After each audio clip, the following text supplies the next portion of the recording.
Pass it to my boys Chuck Hollow and Polo. Real heads listening, not just to the intros. Knowledge of the realness, y'all should really feel this. Always down the ball, hard on y'all's witness. This here's really for the real fans, for those who've never really been bandwagon fans. Listen to the real talk straight up from the stands. What's up, everybody? We are back for the penultimate. Yeah. Did I use that correctly in a Yes, sentence? you used it correctly. Ito yung episode na pinapatay yung mga tao. Okay. The episode of From the Sands. This is episode 12, and next week is going to be our season 3 finale. We have something extremely exciting for you that we're not sure is going to happen. So we're not going to commit to anything yet until we actually get it done. To my right is Paula Bustamante. What's up? Carlo Pamintuan is off, doing the thing that I was doing last week. Yeah. Covering the things that I was covering too. Hopefully he will be back next week for the finale. But you have the two of us. My name is Chuck Araneta to cover and to talk about the finals Sabihin last natin, week. yung ginagawa ni Chuck ni Carlo, they're jet setting around Asia. I wouldn't use jet set. Jet setting around Asia. I wouldn't use jet setting in And they're covering ABL games. Yeah, ASEAN Basketball League. Yeah, so It's a lot of fun. Chuck has been taking in a lot of regional basketball games. Yeah. Carlo, on the other hand, we really don't have the money to pay for. Wag So na natin we send them, itago. Yeah, wag na- ABL na yeah. bahala dun kasi ABL afford na yung nila si bahala sa Carlo. PF. Tayo Wala dito tayong lang pera tayo. pang Carlo. Ako lang naman yung yung taga-sundo Ikaw ni lang. Carlo, yung mga kung hindi niya kaya kunin sa schedule. Taga-salo. Shoutout pala to Rhea and to Joey. I Yeah. watched the episode last week. I really enjoyed it. It was good to see. Did a great job hosting, by the way, my friend. I was a bit rusty, but I'm glad you were in there because bias ka. Yeah, clearly, I wouldn't be able to do anything properly, no. But at least nag-balance out yung pagka-bias ng dalawa, and it was it's a good. It was a nice way to get the pulse of the fans. Yeah, it was a good way to talk about about the finals. You know what else was a good thing? That San Miguel won the series. Congratulations! Sure ka? Congratulations Sure ka? to the San Miguel Beermen for being the first team ever. First basketball team ever. Is it safe to say ever? Yeah. First basketball team to ever. come back from a 0-3 deficit in a final series and a best of 7 series. Hindi naman natin alam yung mga ibang league out there. But alam natin NBA and the PBA, clearly those are the only leagues that matter. That's never been done. To us at least. And San Miguel did it. Yeah. It's amazing accomplishment. No, okay. Okay, I was going into it. Remember, I was the guy that predicted the sweep. You were. Predicted the sweep, and I was like 3 minutes away from being correct. Sure. And I'm not afraid to say that I look like a jackhole predicting San Miguel being swept away because they really showed a different kind of game in the last 4 games. And We need to move to the side. Yeah. There you go. There. Back to back. Okay. 7. it got to the point na I wanted them to win game 6 so that there'd be a game 7. Just so that they'd have a chance to make history. His 7 or His His 7 or his 7 or But I wanted San Miguel to win. I won't be call me biased or anything, but I'm a fan of watching teams accomplish history. I'm a fan of watching things that haven't been done before. And I'm a fan of greatness in every form. That's why I wanted San Miguel. At some point, I was already starting to cheer for San Miguel to make history. This is no offense to Alaska fans. It was just me cheering for history. Yun lang talaga yun. Yeah, and it really was an amazing moment. This is the first time I'm gonna admit this, but I actually didn't watch Game 7. Not because I didn't want to. Okay, then let me put it this way. I kind of watched it. I was in Malaysia when I watched it. Let's just say I found a way to watch the game in Malaysia in the airport while waiting for my flight, and we flew out at around 8:30, which was just Second when half. the fourth quarter started, when Alaska was making the run in the fourth. And I swear to you, in the airplane, I was literally stretching my hand out as far as possible para umabot pa rin yung Wi-Fi. I was refreshing Twitter like crazy the entire time.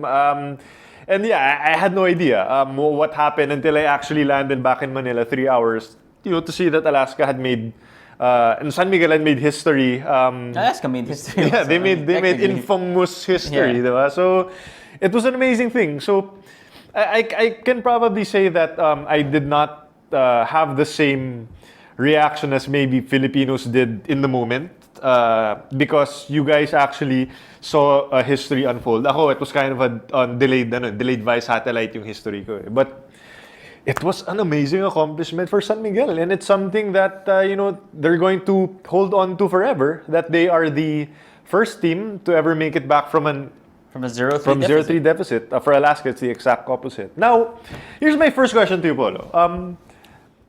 So since last Wednesday, I've been reading some of the stuff that colleagues in the media have written and all of that. Do you feel like we haven't, as a nation, we haven't fully grasped just what San Miguel was able to accomplish here? Yeah.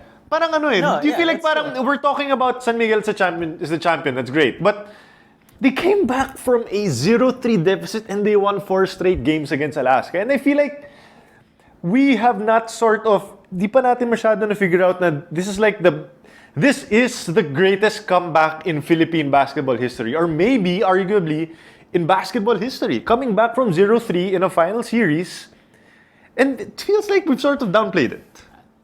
I don't say downplay, but I feel that because Game 7 is such a regular thing in the country, that it somehow lost its glitz and glamour. As much as we try to boost it up a bit, parang we've had, how many Game 7s? We had 3 Game 7s in the past 3 past aside from the sweep of San Miguel. We had 3 Game 7s. Yeah, coming from the Grand Slam days of SMC. Tapos Alaska, San Miguel, then diba? Talk and Text route. Ang daming Game 7 na nawawala ng glamour. And I kind of feel that it's also unfair for San Miguel because this is something like, when you really take a step back, is ridiculous in concept. Parang sa akin, just thinking about winning 4 straight games in reverse order after being down 0-3 is such a huge accomplishment that the words amazing, spectacular, ridiculous don't even capture the reality of what they've done. And to make it even more amazing, they did it 3.5 games probably without Junmar Fajardo. Yeah. And I just have to parang try to internalize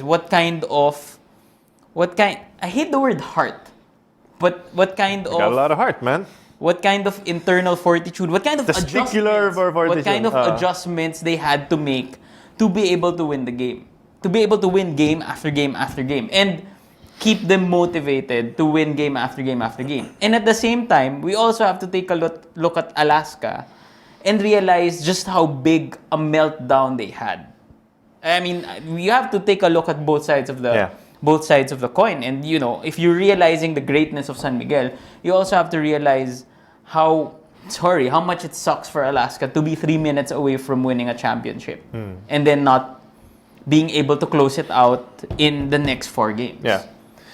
I totally agree with you. I also think that just because it's the first time this has ever been done, parang it's uncharted territory, so we have no idea how to approach this. That's true also. Di ba na parang people are shell-shocked. Oo parang mas sanay ka kung tipong 1-1, tas 2-1, 3-1, sige, okay pa. Pero yung 0-3, hindi talaga siya nangyari. So, it's hard to put into words, or it's hard to put into coverage how great it really was. That's it for me. Like, ang dami mo, nabuklat mo na yung thesaurus, nagamit mo na lahat ng hyperbole, hindi mo pa rin siya maka-capture ng maayos kung ano yung ginawa ng San Miguel. Shout out again to our the guys that are listening to the live stream right now. These are some of my favorite people, and basically all of them are waiting for my reaction. Mamaya na yan. I got you guys. We'll talk about that later. I'm not gonna forget. I owe being uppercut 4 times. Okay. Because someone on Twitter said na parang, someone said na uppercut daw dapat yung 3rd game. It felt like an uppercut na daw for Alaska. And whoever predicted the sweep needs to uppercut themselves. Siyempre ako, I predicted the sweep. So I said, hindi, antayin yung 4th. Then I'll give myself 4 uppercuts. Hopefully, our guests next week can give you Yeah, those sure. uppercut. Right? Yeah, Right? I would love for them to uppercut you. You might not be able to come to work afterwards anymore, but hey. Yeah. Hopefully. No, and I'll admit this. I was wrong too. After Game 4, okay, no. After Game 5, before Game 5, I wrote the preview for Sports 5, and I said na, okay, San Miguel got their one game, they gentleman sweep, but this series is done. Yeah. I said that. I made an entire hot take article, and I sort of expounded on the narratives, and I said na there's no way. I did not say there's no chance in hell, but I said that there's no way that San Miguel will be able to do this because my argument was simply that it's never been done. Yeah. Obviously I was wrong, and for something as great as what San Miguel was able to accomplish, I'm happy to be wrong because it was something that we broke a seemingly impossible record to break in basketball, and it's good. It's good that this happened. Okay, let's talk first about San Miguel. Did you agree with Chris Ross being MVP of the series? Totally. I think Chris Ross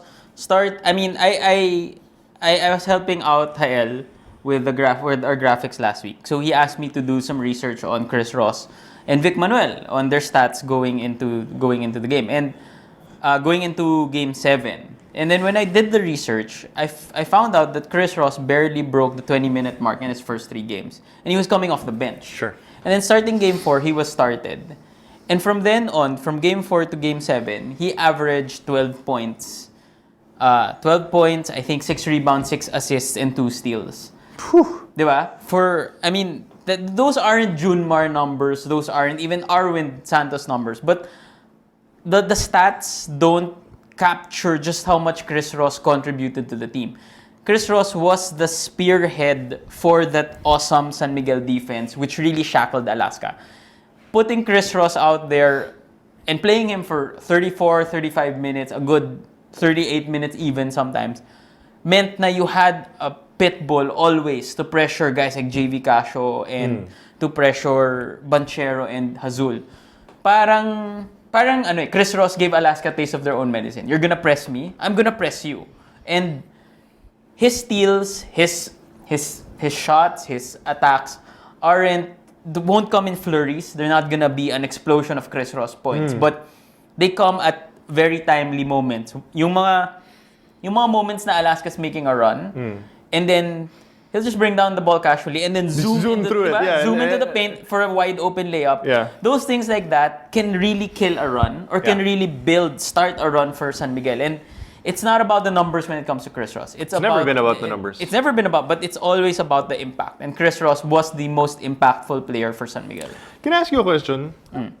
Bakit mo naging arch rival si John Michael Reyes? Ginawa ko. Anong ginawa niya? Anong ginawa mo sa kanya, pare? Okay lang. I think siya yung may galit sa na okay ako ng okay. O bobo ka, Polo. Not bad. That's great analysis, sir. Laugh trip eh. Anong ginawa mo sa kanya? Baka sinuplaman. Baka nalilsuplado mo siya, men. For the record, ako lang nagre-reply sa comments sa YouTube, ha? Hindi pwedeng suplado. Ako lang nagre-reply sa comments sa YouTube. Mas suplado pa rin ako sa'yo, apparently. No sense talaga. Pero hindi ako suplado. Alaska, this entire series, was trying to press San Miguel into turnovers. Yeah. Similar to what they were able to accomplish last year when they made their incredible comebacks and all of that. But it didn't work because of Chris Ross and because of Alex Magnon. Yeah. It's as simple as that. They were able to get What is the point of being in love? Tanong natin si Chris Ross next week.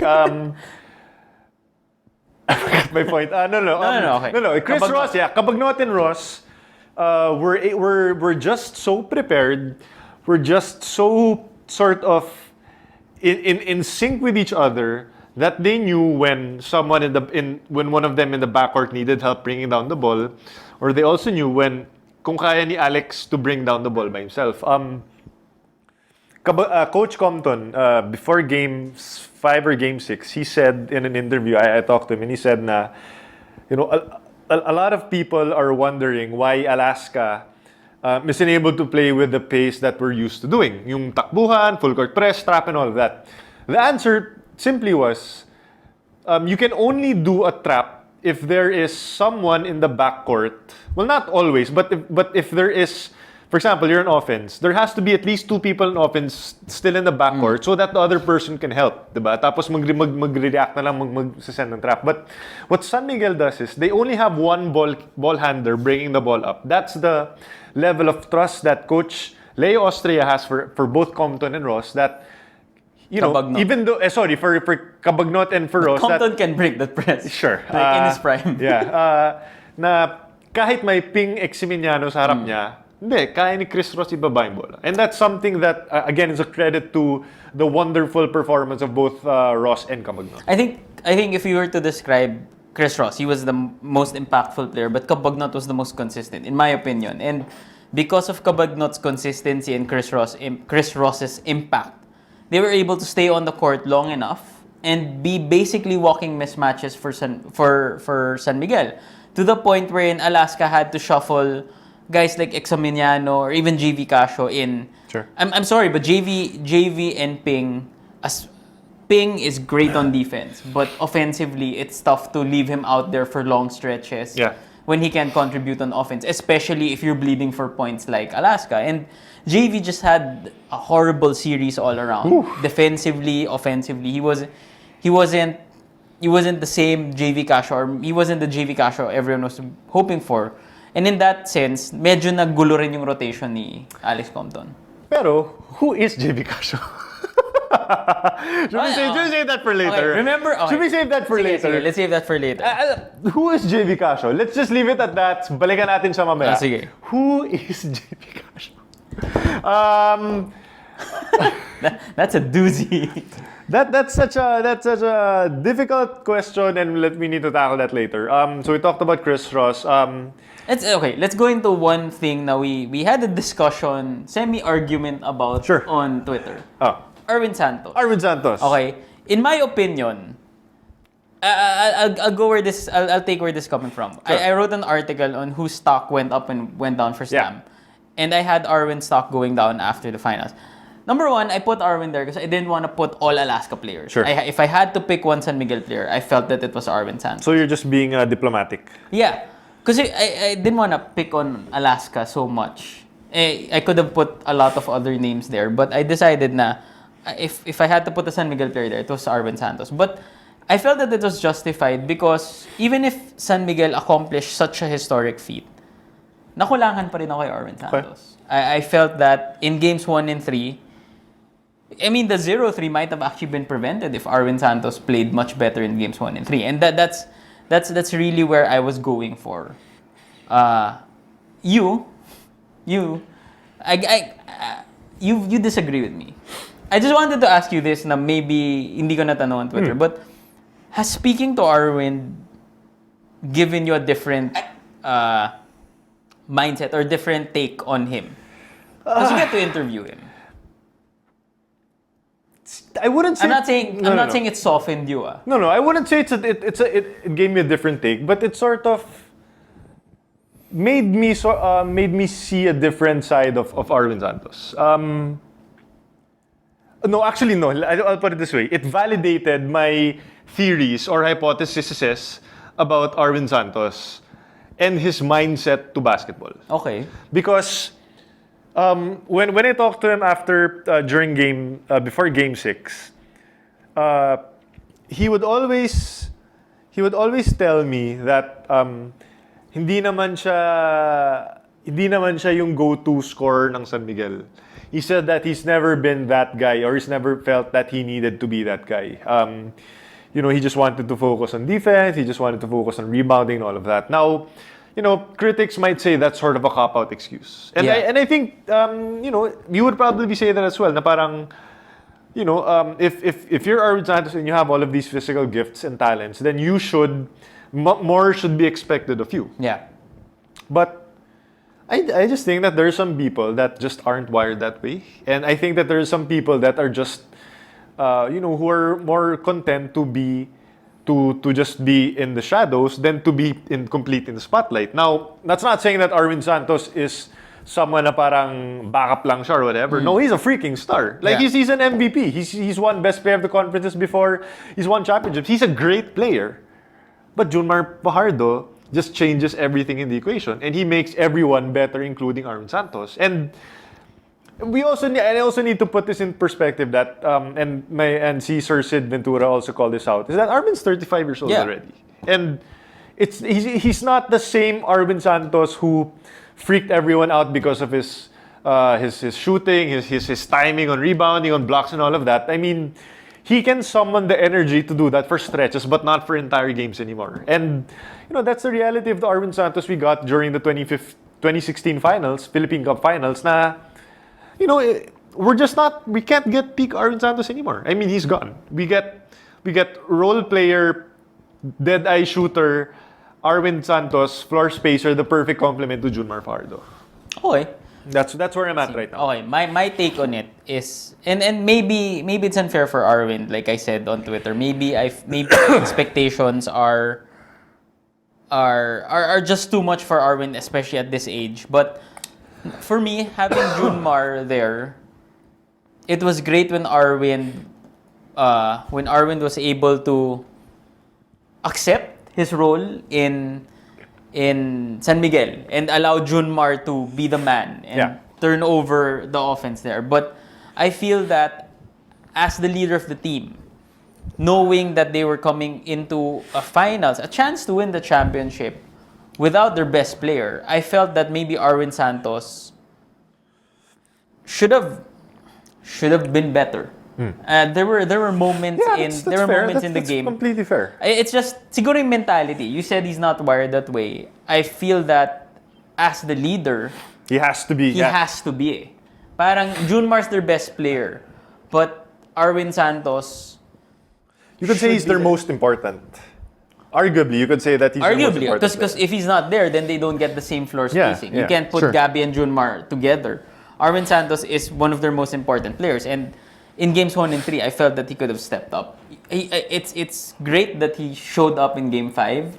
He really came up in the clutch in game 7, and those are the moments na nakikita ko si Arwind stepping up. And yun yung thing ko parang if he can do it for game 5, for fourth quarter of game 7, sana there were stretches. I'm not even asking for the entire game, but there were stretches in the clutch of games 1, 2, and 3 where his defense you're completely right. In fact, we talked about this the last time I was here. But we argued about, can San Miguel win the series playing the way that they're playing right now? Yeah. Replacing Fajardo with a Yancy or a Gabby Espinas. And I argued that you said that they can't. I said that they could. Yeah. And I even went as far as saying Arwind Santos should just play the same way he's playing. I said something to that extent. And I was completely wrong because in game 4, Coach Leo Austria told him to just focus on rebounding, to just focus on defense, and to just leave the scoring to Lassiter, to Cabagnot, and to whoever's free. And Arwind still shot a lousy percentage, but you could see from game 4 onwards, iba yung mindset niya. Nag-peak yung performance niya, tumaas yung rebounds niya, tumaas yung blocks, yung steals, and until Junmar got back. Yeah, he just became a totally different player. He became a defensive-minded Arwind Santos. And so, for me, it all boils down to then, what do you expect of Arwind Santos at this point in his career? And for me personally, I just don't think that you can expect him to be the same Arwind Santos that was in Magnolia or in Petron, that monster Arwind Santos. Parang, you sort of need to adjust your expectations. Yeah, you need to adjust, you need to manage it. And you need to also, if you're a SMB fan, or if you're Coach Leo, parang you need to direct him a bit more straight kung ano yung specifically yung kailangan yung gawin or tutukan. Like if you need Arwind Santos to focus on shooting or scoring, then I think that's what he needs to do, or that's what he needs to focus on. But lucky for him, and credit to the brilliance of Coach Leo Austria, he told him to just focus on defense, and it changed the series, and it changed him for the rest of the series. Oh, that's true. I just feel that I agree with you at this point in his career. Yes, Arwind is one of the most important role players of San Miguel. But I can't take away the fact na he can't slink back into a role player mindset if Junmar's not 100%. Parang hindi pwedeng iasa lahat kay Junmar. And this is probably why I'm kind of glad Ross stepped up from 4 to 7 because there was a shift in hindi naman leadership but in the change of mindset. Parang meron na silang sinusundan in Chris Ross. And Arwind was able to actually focus and follow Chris Ross's lead. Yeah. That's probably what happened in this game. Okay. Last question for you about San Miguel. Timeout. Timeout. Timeout. Timeout. The last question before we get to Alaska. Sige. Is Coach Leo Austria the best coach in the PBA today? Oh man. Let's put you on the spot. Hot take. Is Coach Leo Austria the best coach in the PBA today? Yeah. I would say yes. No offense to Coach Tim, no offense to Coach Alex, but the way Coach Leo was able to adjust without Junmar Fajardo, the way he was able to I say this, to coax those kinds of games out of Gabi, out of Yancy, and how he was able to come in with a clear strategy against Alaska. Parang, we're gonna slow the game down. We're not gonna let you guys run. You can press us all you want, but we're going to try to play at our tempo, at our pace. And he was able to implement that from games 1 to game 7. It was so funny because I thought Coach Leo would be the one to adjust to how Alaska is because I felt that Alaska really had the talent to beat San Miguel even with Junmar Fajardo. I felt that Alaska was so far improved. Offensively. My question actually coming into the series was if Alaska's so much better that their improvement as a team can trump whatever improvement Junmar Fajardo had. Yeah. And then Fajardo was gone. And I figured, okay, Alaska, it's done. Yeah, this is done because Alaska's so much better. But Coach Leo was able to come up with a game plan and get Alaska to be the one to adjust rather than him adjust to a better Alaska team and adjust to the loss of Junmar Fajardo. And I said this, na Coach Leo gets an unfair treatment. Parang Phil Jackson, parang may Shaq kayo, may Jordan kayo. Laging galing kasi ng team mo eh. Fajardo lang yung napapanalo sa team mo. But, may Lassiter ka na, may kabugnot ka, lahat diba? naman yan sa'yo. Eh. But this series proved na Coach Leo is more than just Junmar Fajardo. He was able to adjust, execute his game plan, and get Alaska to be on their heels rather than he stayed on the offensive with his adjustments. Yeah. And that for me is a measure for a great coach. How to adjust and keep the other team adjusting. Before Junmar Fajardo got injured versus Rain or Shine, di ba there was a time na medyo alanganin yung San Miguel versus Ross. They were complaining that Junmar was playing too many minutes, that the team wasn't sort of producing as well as expected. And they were really in hot water. I think they were down 2-1 in the series. There were people really saying that maybe this is Rain or Shine's time. There were whispers about Coach Leo Austria, and that it only got worse when Junmar Fajardo went down with an injury. But based on what San Miguel was able to accomplish in the first 3 games, despite losing all 3 games, you have to give a lot of credit to Coach Leo Austria. Oh yeah. And you need to respect what he's done. That San Miguel had the balls to play a zone defense on Alaska. Alaska with a team with JB Alaska was Cash. the best 3-point shooting team in the eliminations. Best, most efficient, and probably top 6 in terms of makes per game. He stuck a zone defense on them. That's insane. That's insane. A team with, and the crazy thing is that it actually worked. Yeah. That zone defense completely eradicated JV Casio, Cyrus Baguio, Dono Rontiveros, RJ Azul to a certain extent, Chris Banchero, all of the shooters that Alaska needed to perform. And I talked to Coach Alex Compton during for an interview, and he said that they just couldn't make shots. Yeah. They couldn't make both contested and uncontested shots. They couldn't make them. And I think it's also credit to San Miguel because That zone defense wasn't just a simple zone you're defense, smarter than me when it comes to basketball. Like I know. Apparently not.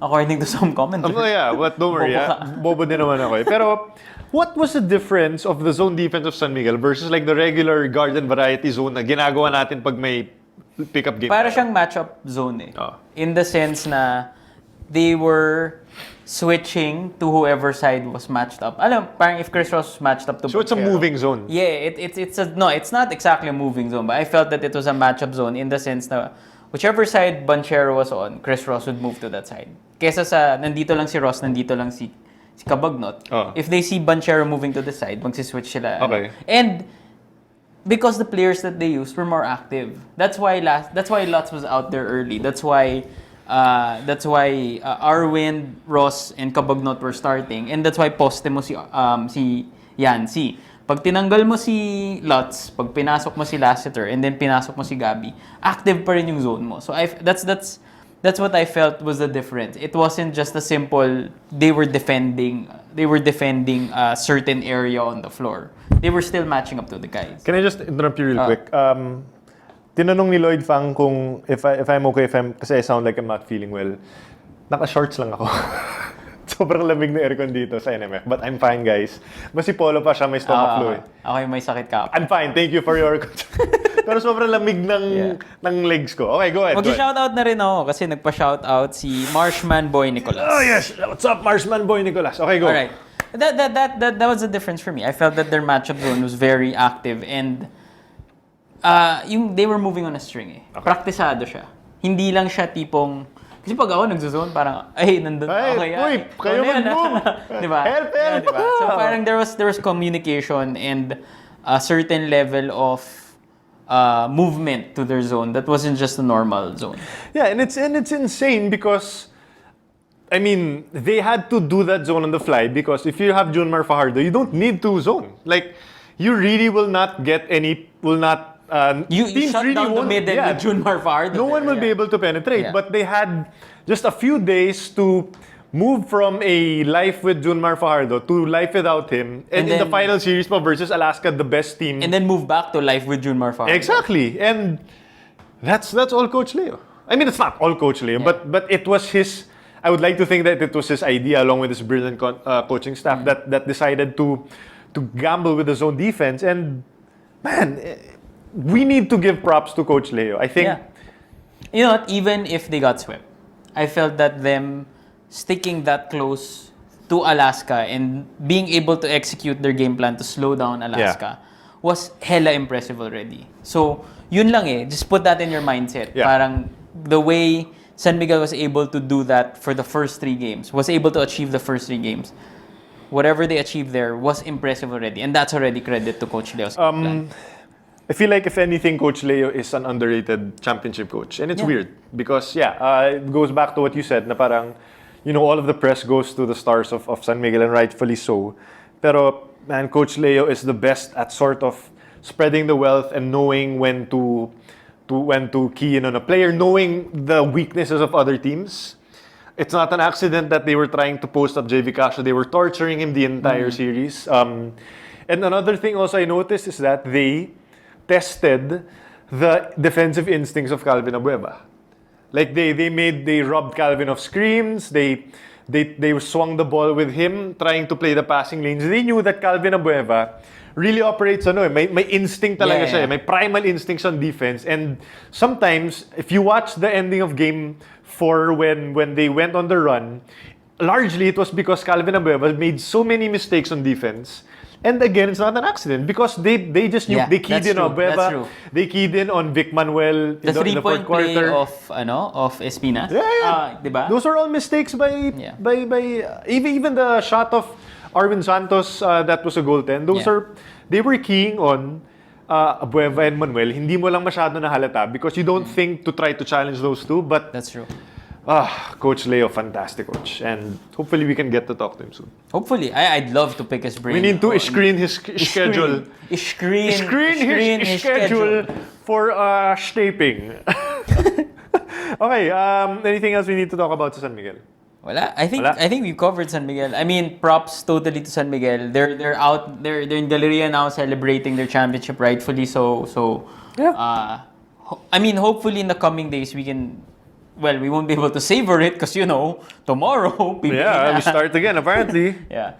Okay, Alaska. 1 point. I mean, Sure. this is something that we've talked about JV Casio, we've talked about Calvin Abueva, but I guess we need to delve into Coach Alex Compton and the timeout ploy. You have to talk about that. He hasn't talked about it. It's not something that he's really been open about. No, it's not. I mean, you tried to ask him about it, and he basically told you to figure it out. Figure it yourself. out. Figure it Ganun out siya eh. yourself. Pag ayaw niya sabihin, he'll ask you, what do you think? Okay.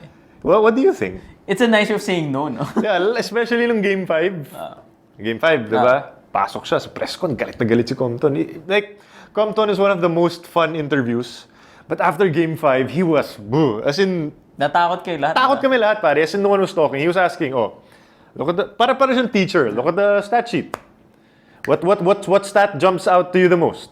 Then may lakas loob nagsabi, yung free throw discrepancy. Sabi niya, okay, what else? Yung fouls. It was like, okay, well, you said it, not me. In fairness, that was a smart move not to get himself into trouble. Yeah, exactly. He's like saying, hey, there's a 35 to there's check out the foul discrepancy. It was 35 to 3. Ganun lang siya. Parang, you decide. You decide. You the people speak, and that's Compton. But Okay, the timeout ploy. Let's get to that. In your opinion, what did you think it was? you know what, Coach, if Alaska was really just in it to sort of, alam mo yun, parang strategic purposes, and to ubusin yung times na makapagpahinga yung San Miguel. Like, if it looked like they were just chilling, maniniwala ako. But the fact that you could see them jogging around in place, sort of lollygagging, papakute, parang ayaw nila pumasok sa court, parang may extra special something for me. So hindi lang siya strategy. May strategy din siya. Okay, there was strategy, but was there... Okay, let's get into it. There are two schools of thought. Okay, one, it's that it was strategy, and that Alaska wanted to slow the game, speed the game up, and kill all of the unnecessary game stoppages early on. You yourself said na by killing all the timeouts, it also means less rest for San Miguel throughout the first 3 quarters. Sure. That's one school of thought. Second school of thought is protest siya. Yeah.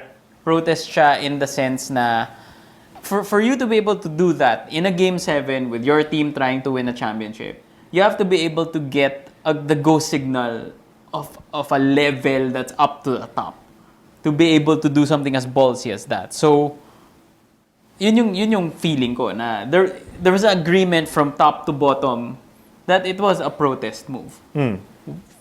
Was it a mix of both? Was it ano yung point of view mo dyan? Well, ikaw, I'll do the Compton thing. Ikaw, what do you think personally? I think it was a you said it na parang medyo strategy siya in the sense na kailangan ibahin yung flow. Whatever they've been doing for the past 3 games hasn't been working, so they had to change the flow of the game. And I agree na parang it was a nice way, conceptually, in theory, maganda yung idea to speed up the game, use the depth of San Miguel, use the depth of Alaska, and use it as a weapon against San Miguel, who's essentially playing 7-8 guys. So, tama siya. But it's not gonna work because, number one, AD had said himself na hindi siya gagana kasi they're bringing Junmar and Lassiter also off the bench. And then secondly, sobrang pumped up na ng San Miguel eh. Nasa kanila na yung momentum, nasa kanila yung adrenaline. That maybe, at that point, di na sila pagod eh. Last game na, all out na sila eh. So, that's my opinion why it didn't work. Yeah. Sure. We're never... Stop playing coy with me. You're not Alex Compton. I swear. We'll never know. But siguro ako personally, I think it's a mix of both. Okay. I do think that there was a reason behind it, and we know Alaska. We know how vocal. It's not like there wasn't any sort of precedent to this. Like, we know that, again, Coach Alex was visibly pissed at the media. Not at the media, but was visibly pissed at the press con. Si Sir Fred Uytengs, who has been pretty outspoken about about the refereeing and all of that before. So there is precedent to what Alaska was trying to do if they were actually trying to make a statement with those 3 timeouts. But yeah, again, I think that this is one of those things that Coach Alex is going to bring with him to the grave. Or until he uses it and works. Yeah, maybe if it worked, then I think if it worked, he would have been talked about genius. it. But one thing that Coach Alex said was that everyone is harping on those timeouts and all of that. But ang sa kanya is, hindi naman yun yung reason kung bakit natalo yung Alaska. It's just, they just could not figure out the zone of San Miguel. Yeah, it's as simple as that. And so I now go back to how does this affect the legacy of Alaska, the franchise, now that they're the first team to lose an 3-0 lead? And then sub-question is, what about the players? Like, which players do you think are most affected by this series loss? Okay. For Alaska, I'm sorry, Chuck. I think this is your point, but I guess it's something that I've been thinking na rin. It's tough for Alaska to play big boy basketball when you said it, when they're not playing in the same rules as SMC and MVP. I mean, SMC, MVP get the luxury of shuffling around players to suit their needs. If they need a boost in pure foods, they can shuffle around guys like Jake Pascual, di ba? Or if they need a boost in San Miguel, okay They lang. got Brian Lagay Herwela. natin si Lassiter tsaka si Lutz dyan, di ba? They got Brian Herwela. So I guess it's tough for Alaska to make moves because the last trade you won was a Vic Manuel trade, di ba? So that for me as a franchise, I'm not giving Alaska an excuse. I'm actually sympathizing with them because I felt that for all the limitations that they have to deal with in the PBA, they're playing so well. They're using all of their resources to their advantage, and they're doing it at an amazing pace. They've got into the finals 3 out of the 4 times, the same number of times as San Miguel, and they're doing it without a Greg Slaughter or a Junmar Fajardo, and that for me is their legacy. They're probably the most competitive indie team out there. They're the Utah Jazz of the 90s. That's what I feel for them. The bridesmaids. Yeah, small market team that just can't break into a big market. Shout out to Ange for lowering for increasing Thanks, the temper of the Thanks, aircon. Ange, you rock my world. Okay. So yun yung legacy ko of Alaska right now. They're not the same franchise that they were in the 90s. They right now playing in a league of big boys and big money that they can't match it, and I feel that they're bridesmaids. Okay, so that being said, and I totally agree with you. Do you think it's? I mean, the thing about Alaska is they keep going to the finals. Eh. Yeah. That's the thing that's heartbreaking. Yeah. Kasi parang kung tipong mga global board sila Raiders ay Parang break it up, pa-semis, diba? ganun na, they get to a peak, pero hanggang dun lang talaga. And that's basically where Rain or Shine has been lately. But Alaska has made it to the finals, I think, 3 out of the past 4 conferences. Eh. And if you're an Ace fan, that drives you crazy because why can't we win this whole damn thing?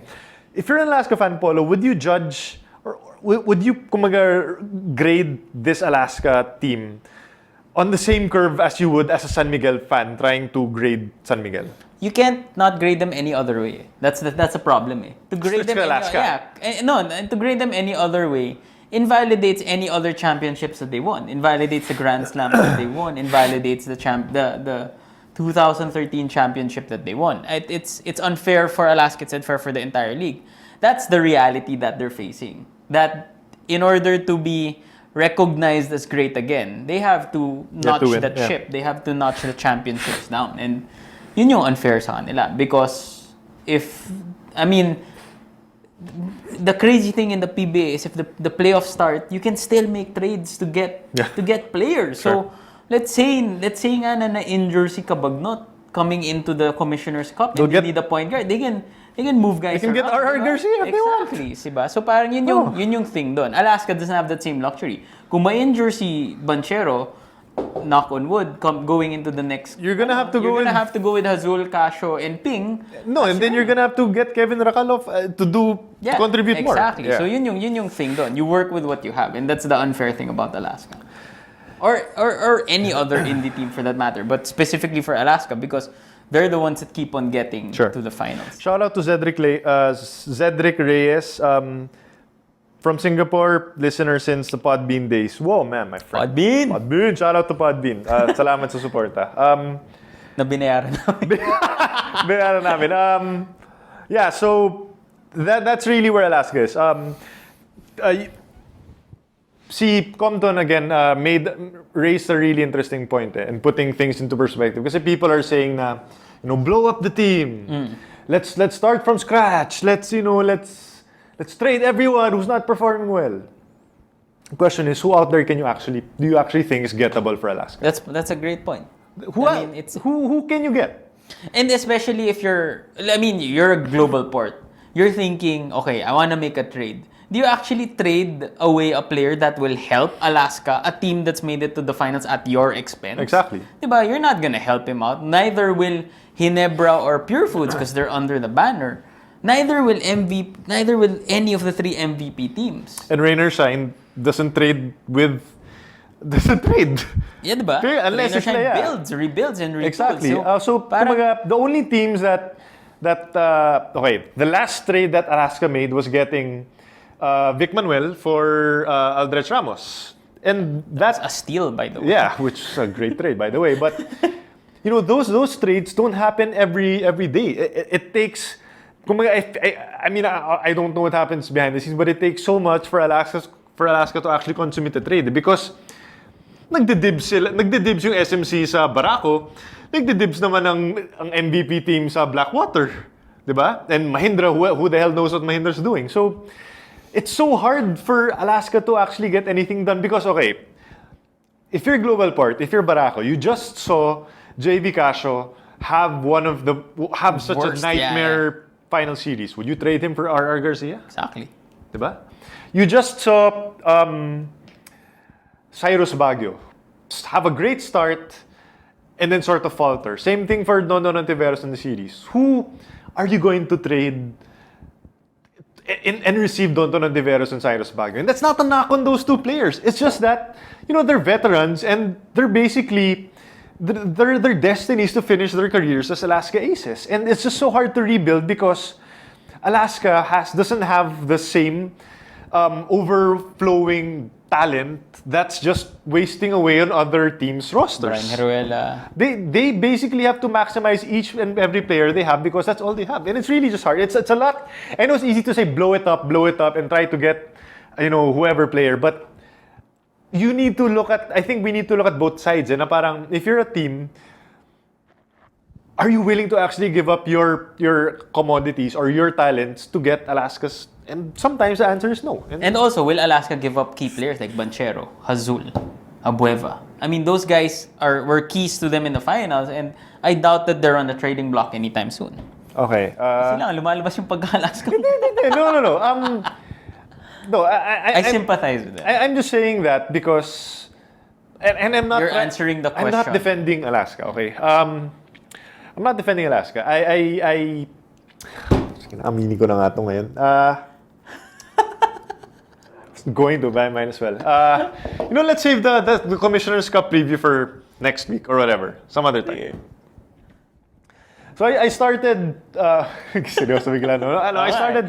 I started sports. I started writing for Sports 5 last October. I've done actually last November. I did it for the past 3 months, and I've had a blast. And if you noticed on Twitter, I've rarely, like you guys, FTS fan, you guys know me. I love you guys. You guys know I'm an Alaska fan. But I've sort of tried to downplay that. I don't know if you've noticed it, but I've tried to downplay You've stopped it. analyzing purely Alaska. Yeah, I've written on basically all the teams in the PBA. I've tried to be as impartial as possible, and I've tried to kumbaga, I'm trying to sort of not distance myself from the team, but try to be more impartial so that I don't come across as this Alaska fan na nagpapanggap lang na nagpapaka-neutral. And I feel like I've done that. I feel like I've sort of proven that I can write objectively about the different teams in the PBA, whether it's when I covered Fajardo when he got injured, or when I had this great chat with Terence Romeo, or even with Rainer Shine and all of these things. I've been able to talk to different players, different teams, and it's been a wonderful experience. In fact, ironically, of all of the teams that I haven't really had sort of this comfort level with, it's actually Alaska. Parang naiilang ako lumapit sa kanila because I feel like you're coming off as a fan. Yeah, I might come across as a fan or someone na parang, ay, fanboy lang to. Tapos parang gusto lang yung lahat. So, I've sort of put up this wall between myself and this team. And siguro sadya din because I just didn't want to just be a fanboy writing about my favorite team. And you know what? I tried to do that during the finals. I tried to do that every single game. But with each game that Alaska lost, parang bumabalik na naman yung yung parang yung umaangat na naman yung pagka-Alaska fan ko na parang something good's not happening here. Yeah. But I feel like there's disaster waiting to happen. And again, because you wouldn't feel that bad if you were purely impartial. You'd be like you. This is great for San Miguel. Yeah, you. Na parang you want San Miguel to win because it's history. Yeah. And I kept going back to, it's not gonna happen because no one comes back from a 3-0 deficit. No one comes back from no one can do that. It's never been done, and Alaska's gonna find a way to figure it out. But after Game 7, when I logged onto Twitter and I finally saw nga na natalo yung Alaska, I literally could not sleep. Like, I literally could not sleep. Kasi naglalaro yung damdamin ko na parang I'm an Alaska fan and we're now part of this infamous history. Pero I need to be this objective sports journalist and try to write about about what transpired and about the great of San Miguel. And my response is, and I'm not proud of this, was I just literally could not do anything. I just froze. Like, I stayed off Twitter. I barely wrote anything online. I didn't write about the series. And credit to Sports 5, to my teammates, because they were all there. Yeah. They covered it fantastically. Jot, Charmy, Carlos, or Sid, they all wrote fantastic articles. And I think it was good because at least baka hindi napansin yung pagkawala. Yeah, yung pagkawala ko. And I mean, not that I'm expecting anyone to actually look for me, but there were people who were tweeting me, asking me about my thoughts about the series. And if you want to ask, people are asking like what was my reaction, and I'm just never got to ask you that. Raw honesty, it really just broke my heart. Like, it really just did. It felt the same way that it felt last year, or maybe even worse. And you saw me after Game 7. I was basically speechless. I could not sleep. Hindi ko makausap yung wife ko for a long time. And those feelings came up again during the 7-game series. And I think what really hurt as an Alaska fan was na parang there is no way that this could have been closer to victory. Like this series, it was parang the cards were already on the table, but Alaska just wasn't able to take care of business. And I think as a fan of any basketball team, to watch your team, I mean, whether you're a sports journalist or not, to watch your favorite team, the team that you've cheered for the past few decades, get that close and not make it, your entire basketball life. Yeah, that's gonna affect you greatly. And I do think I'm over it. I do think that eventually I will be able to sort of, kumbaga, na magpakamanhid na sa nangyari sa Alaska and to just be more objective. But now I realize it's gonna take time. It's gonna be long. It's gonna take a longer time than I expected. Na parang off ko na lang yung pag-Alaska fan ko. Now that I'm a full-time writer already of the PBA. But what I do want to tell listeners and eventually my readers, if anyone's actually reading my stuff, is that there are. Is that I will not let my personal biases with this team affect how I write. Like, it never will. I want to be as objective as possible. I want to use this platform. I want to use this opportunity to tell stories, to teach, to pass on what I've learned from coaches, from players, from management, and to share it with readers, because readers deserve that kind of access into their favorite teams and players. Will not affect me in the future, but it affects me now. So, in summation, Suma total, Alaska fan ka pa rin. sure. Yes. That's all I wanted to know. Sure. Because you've been trying to put up this facade of being an unbiased fan, but I really felt na it was just trying to break free all of these times. And I guess the Game 7 loss, as painful as it was to you, made you realize that it's not that easy to break free from It's a not. fandom that It's really you've not. held for almost your entire life. Yeah, and okay, you personally, do you think I should just embrace it, or should I still try? Look, okay. Here's the thing. I've read your work. Since you started seriously covering the PBA, and I don't think that there's any bias that Arisen. Okay, I don't think there's any bias with how you've written, and you've been able to cover a lot of the other teams. I'm just saying, maybe you save your best or your emotional work for Alaska. That's just me. I personally like sharing my opinions on all the other teams, but I try to stay away from Hinebra articles because So then it's kind of like that I also. try to stay away from Hinebra articles because I feel that number one, I don't do justice to Hinebra articles when there are other people that can write it more eloquently or have had more history than me. But I also try to save Hinebra articles for when I feel, well, number one, I haven't felt any supreme joy with him. So it's really just heartbreak. I just write about the heartbreak. Although you wrote the Christmas about Christmas Day, so it's pretty Diba? good. Mga ganun lang. So I guess you save your best for Alaska, but you still do great work for all the other I try. teams. Yeah. Ganito na lang. Alaska, huwag na kayo mag-finals. para agad dun lang tayo, guys. Okay? Ang hirap ng Game 7. Chong, lamang ka ng 3-0 tapos madadali ka. Pero okay, kung napanalo ng Alaska yun, would that have been good closure for you? As a sports writer, would you have been able to let go of Alaska? Because Carlo was able to let go after the Grand Slam. Parang sa kanya, I've experienced everything that I can experience with Pure Foods. And he has to somehow focus on all of the other teams naman. Ikaw, if they won the championship against San Miguel, in the Game 7 na, sabihin na natin, Game 7, would that have been, not closure, but at least a step towards that direction? Or mahirap na? It's gonna, I don't know. Like cheering for a team you've cheered for your entire life. Like, hindi ko ma-imagine saying goodbye to them. Can't imagine not cheering for this team. But like eventually you will have to make a choice. And I do think that eventually the choice I'd have to make is to, say goodbye. You know what? I think that's wrong for me. I think that part of the joy with basketball comes from being able to ride and die with a team or a player. I mean that's it. So I guess that's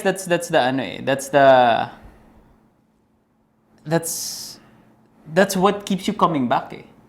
Like you may have lost the championship now, but next season or next conference, there's still that hope that you can win the championship. Even for Hinebra, and this is what, me 3 years into Hinebra fandom, I've hoped conference after conference, even though they've broken my heart conference after conference. But now that there's actual progress, I can actually hope for the better. Hey, you guys are legitimately a contender in the Commissioner's Cup. I believe you that jinxed it with the bottom of my heart. Shout out to Barangay Hinebra. You guys are legitimate contenders. So yeah, that was my confession. I've been trying to hold it in for so long. But there you go. Kayo nang bahala dyan, tapos do with it what you want. But again, I speak for myself, I speak for Polo, I speak for Carlo. we do this podcast, not just for our favorite team, but we do this for the entire league.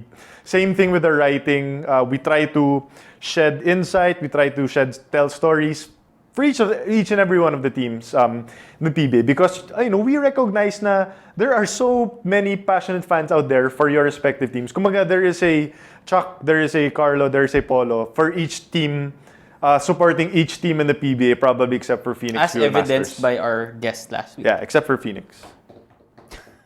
They're the Fuel Masters. And I'm sorry, but like in ranking, I'd come on, man. Fuel Masters. Come on, how much of a master of Fuel do you? The Batang PR at least sounds batak. Like at least Blackwater elite, di ba? Medyo elite. Have you ever seen a batak gas boy? Di ba? Ay, nako, Lord. Okay, shout out to some people. Elena Bueva, Flor Medalla, you said Marshman, Boy Nicolas. Flor, sorry.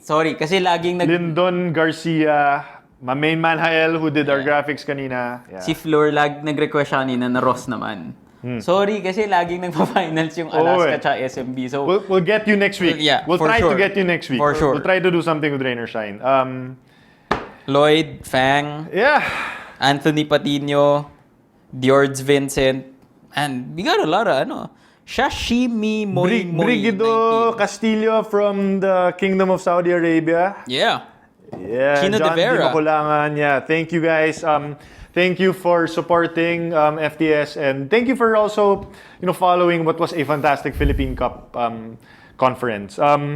Few reminders: this episode is going to be up on YouTube. It's also going to be up on iTunes. In a while, if you subscribe to the podcast, please leave us a review. Please leave us a comment on the page so that more people will be able to discover the podcast para ma-share natin sa mas maraming tao. Kahit yung opinion nyo ay bobo ako, okay lang. Thanks for watching. Guys, sa lahat ng tao na tinatawag yung bobo, si Polo pa talaga. Wala pong sense. Okay, Levi Villar, shout out. John Di Makulangan from Cavite. Maraming salamat po sa inyong lahat. So that's gonna do it for this episode. Again, our season. Not series, because series would be series is the end of FTS. Yeah. Our season finale is going to be next week. We're trying to cook up something big, and we hope that we will be able to accomplish that. But if not, for sure you guys are gonna get us as we finish another fantastic season here on the NMF studio in Makati. I don't know why. You went into detail. I was waiting for the actual address. I was about to give the address. Okay, guys, 1 hour na tayo dito. Biniber na ako nila Gian tsaka nila Ann, so we need to get out of here. On behalf of Carlo Paminduan, on behalf of Paulo Bustamante, my name is Chuck Araneta, and we will see you next week for another episode of From the Stands. Peace. The views and opinions expressed on any program are those of the persons appearing on the program and do not necessarily reflect the views and opinions of the New Media Factory. Some programs on this network might include strong images and language and may not be suitable for all audiences. Viewer discretion is advised.